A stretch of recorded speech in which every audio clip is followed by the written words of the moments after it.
Hi, Professor Green and everybody watching. So today my group consisting of Natalie, Prisha, Stella, and I will be presenting to you on our campaign idea for this project. We'll first start off with our campaign's core message, including the tagline, message, and target audience, followed by the implementation and advertising material that we'll be using, and lastly explain how we incorporated some of the persuasion theories into our project. So for the purpose of this project, we are a group of advocates from Women SG, a group that collectively embraces the beauty in women. We have come up with a campaign titled Love You, For You, which is also the tagline and essentially an effort to promote body image positivity and awareness. Now, with the flux of media and societal norms, beauty has been pretty much commercialized. Hence, this campaign is all about spreading the idea of body positivity with the aim to change the perception towards conventional beauty standards and enhance body positivity and wellness to create a strong, thriving, and confident woman. Our target audience are women between the ages of 13 to 30, as we have identified this group of women to be the ones most affected by the ideals of society. So Love You For You will comprise of two main parts, including the use of social media to communicate our message to our intended audience, as well as the experiential event organized especially for them. Natalie will now be further explaining more about this. Thank you, Anissa. As mentioned, our proposed campaign will be split into two parts, with the first being social media outreach, which I will be elaborating more on now. We will be targeting young women aged between 13 to 30 years old through our main Instagram page @WomenSG, where we will be updating our followers with information on the campaign and experiential event. It would also feature Instagram posts and stories to encourage more women to take part in the campaign's movement by creating any form of creative and artistic expressions on body image positivity. It could be in the form of stories, artwork, poems, songs, or even words of encouragement. The purpose of this is to encourage women to come out and speak about their personal experiences with body image perception, whether positive or negative. By using the hashtag #LoveYouForYou, it enables our online community to be connected and united through our campaign and hopefully let those women struggling with body positivity know that they are not alone, not worthless, but admired and supported by many. In a bid to reach out to more of our target audience, we will be collaborating with influencers on Instagram and getting their help to get word out about the campaign. We specially selected a diverse group of social media ambassadors who advocate positive body image perception, size inclusivity, wellness, and healthy lifestyles. This group of strong, inspirational, and talented females would help effectively get our campaign's message across to a wide array of young women who look up to them. Just to name a few, Ming Bridges, the CEO of Rentadella, a sustainable and inclusive designer hire shop, is a huge inspiration for many, especially since she does not shy away from talking about her body and the struggles she had to overcome in terms of negative body image perception from others. Her tenacity has inspired many and gave them a reason to use their voice for change. She has also partnered with another influencer in our list, Cheryl Tay, the founder of Rock the Naked Truth SG, which is a body image movement to give people courage and to overcome their insecurities and find their confidence. The social media campaign would feature Instagram posts like these to inform our followers of the campaign and the rationale behind the whole movement. It would include the event schedule and how to participate in the Love You For You campaign, complete with a hashtag. On our Instagram stories, we will be giving a background as to what the campaign is about and place a spotlight on numerous influencer advocates, as well as the brands and sponsors we are collaborating with throughout the campaign, as shown in this series of marketing materials. More towards the actual day of the experiential events, we will be posting these Instagram stories to get a gauge of the number of people interested in attending. The first interactive response function seeks to understand what attendees are most looking forward to at our event. The next countdown feature also enables our followers to set reminders for when our campaign will be held. Lastly, the poll function serves up to hype the event and get our followers excited about what to expect. Moving on, Prisha will be expanding more on part 2 of our campaign, the Experiential Event. So like Natalie said, the second part of our campaign will be the Experiential Event. This event will take place at Hongman Park, an open space that is prominently used for events such as Pink Dot. For this event, we will be partnering with many brands and companies that openly support body positivity and wellness, such as health food brands like the Clean Addict, skincare and beauty brands like Dove, Fenty Beauty, Revlon, Lush, and MAC Cosmetics, fitness studios like WeBar, as well as size-inclusive fashion brands like Rentadella and the Curve Cult, to name a few.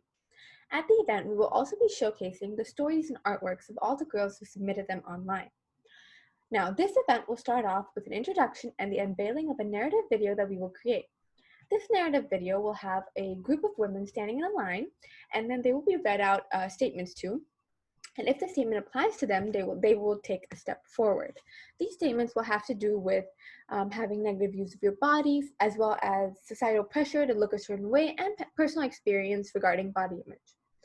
After this segment of the video, we will also have participants share their personal stories in an interview format. We hope that this video will show all those attending that we all struggle with body image and they're not alone in feeling negatively towards themselves.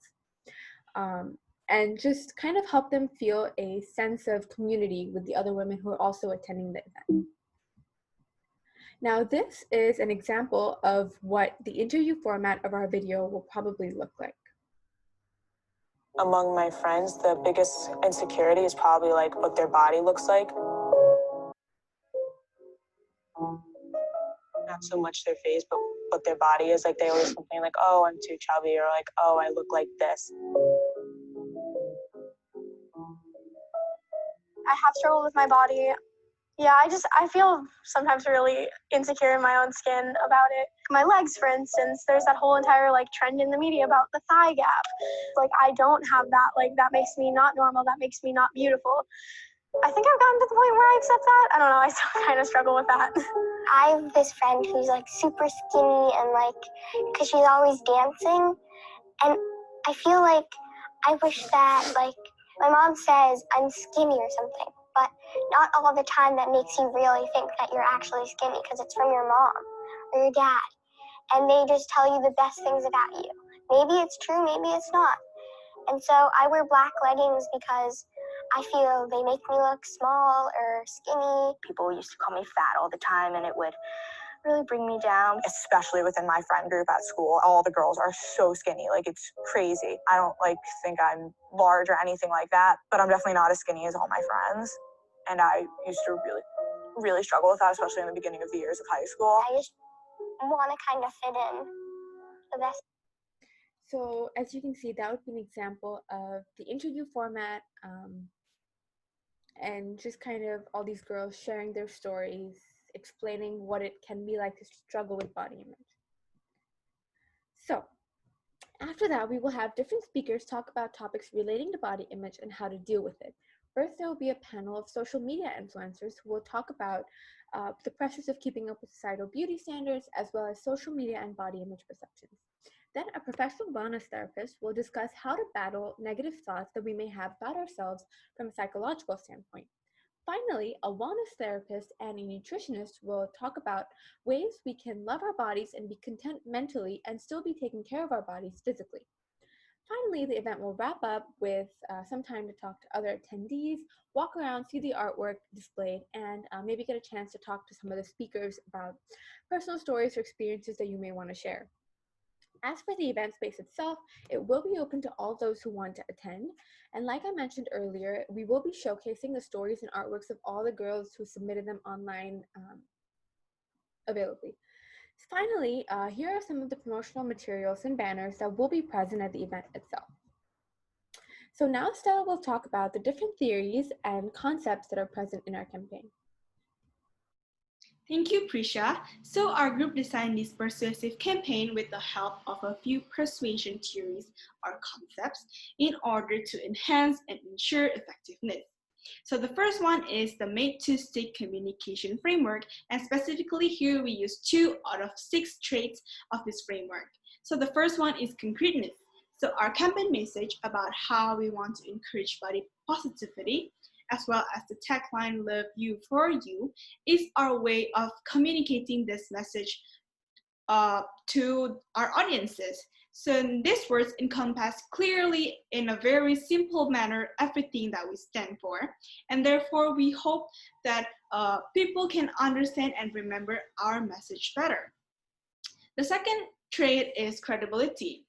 Specifically, we use the external credibility by having influencers who are well recognized for talking about and advocating for body positivity, along with a wellness therapist to talk to our audiences, as these individuals have already established their credibility in this respective field. Therefore, we will be able to more effectively convince our audiences. The second theory is elaboration likelihood model, which comprises of two routes to persuasion, which are central route and peripheral route. Central route is the one that focuses on the main arguments. In our campaign is intended to persuade the audiences with our core message, which is to enhance body positivity. And that message is featured all over our events, as we can see from the theme of our artwork and the theme from the influencers talk as well. Besides trying to persuade the audience with the main message, we also try to persuade them with other peripheral factors, such as the presence and the collaborations with the social media influencers, the aesthetic of the creative artworks, and the partnership with well-known vendors. Next, we also use narratives to persuade our audiences, as narrative persuasion is intended for audiences to be transported to the narrative world. It is the combination of attention, imagery, emotion, and it is very effective in getting the audiences to be interested. So in our campaign, we showcase creative artworks that tell the story of body shame victims and also encouraging words or artworks. We also showcase a narrative video that will touch the emotions of our audiences in order to make them care and encourage them to be confident. So we hope to create attachments with our audiences as it appeals to their self-interest and their identity. Last but not least, we also use the concept of social validation, principle of compliance. This principle elaborates that people will be more persuaded by us if they believe that the action that is persuaded onto them is also what others like themselves are doing. From our social media posts, viewers might be able to see who liked and who commented on our post, how many people did that, and therefore they will be interested as well. And also by having our event in an open space, other visitors can see when one is persuaded during the event, and thus will lead them to be more easily persuaded as well. Moreover, passers-by can see that people actually visited our events and they might be interested as well because of that. And also social media posts of their friends in our event space will also encourage other women to come by and thus will be persuaded by our contents. So, and that is our persuasive campaign idea that we have designed using some of the persuasive concepts, and I hope that you find this interesting. Thank you for your time.